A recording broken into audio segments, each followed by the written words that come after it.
Esta cuestión nos va a permitir entender bien el principio de Le Chatelier.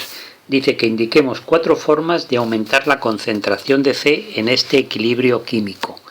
¿Qué vemos en el equilibrio químico? Es un equilibrio en fase gaseosa, homogéneo, con un incremento de entalpía negativo. Si el incremento de entalpía es negativo, es decir, que hay un nivel entálpico más pequeño al final que al principio, eso indica que se ha desprendido energía, es decir, que la reacción es exotérmica y que desprende calor. Exotérmica.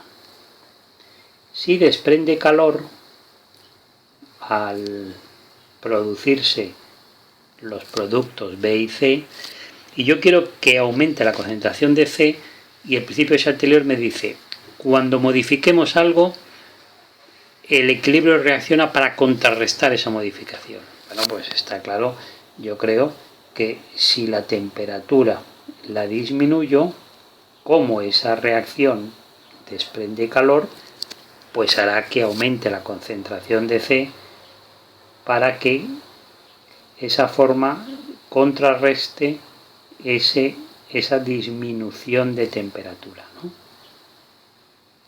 Cuanto más vaya hacia la derecha el equilibrio, más desprende calor. Yo bajo la temperatura, pues lo que hará será ir hacia la derecha para desprender más calor y contrarrestar esa disminución de temperatura. Esta sería una primera forma. Una segunda forma, pues voy a ver qué se puede hacer con la presión. Vemos el número de moles, el incremento en el número de moles de la reacción, que es productos 2 más 1, 3 moles de gas. Reactivos 2, 3 menos 2 es igual a 1. Ha aumentado el número de moles.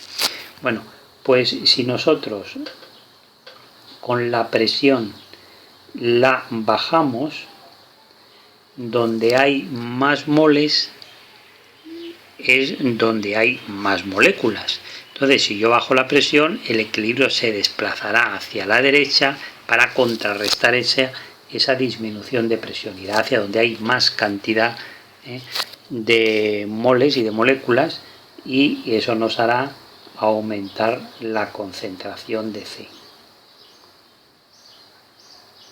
Otra manera, pues mirad, otra manera, ya que estamos con la presión, tenemos que pensar que la ecuación presión por el volumen es igual al número de moles por R y por T. Si mantenemos constante la temperatura, el número de moles y la R es constante, entonces cualquier disminución de presión equivaldría a un aumento de volumen, o al revés, cualquier aumento de la presión me tiene que suponer una disminución de volumen. O mejor dicho, una disminución de volumen me supone un aumento de presión, y un aumento del volumen una disminución de la presión. Bueno, pues entonces, otra manera, como me dicen 4, pues lo equivalente a disminuir la presión sería aumentar el volumen. Con el volumen más grande donde se produce esa reacción, la presión disminuirá y por lo tanto se desplazará hacia la derecha y aumentará la concentración. Y luego, ¿qué nos queda? Pues nos queda las concentraciones. Si nosotros disminuimos la concentración, no, mejor dicho, si aumentamos la concentración de A, si nosotros aumentamos la concentración de A, el equilibrio que tiene que hacer aplicando el principio de Chatelier, lo hemos dicho antes, lo repito, contrarrestar esa modificación que hemos hecho.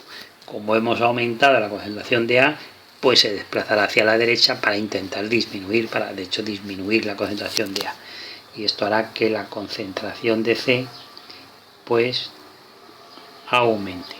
Si quisiera responder a lo contrario, es decir, que la concentración de C disminuya, pues haría justo lo contrario.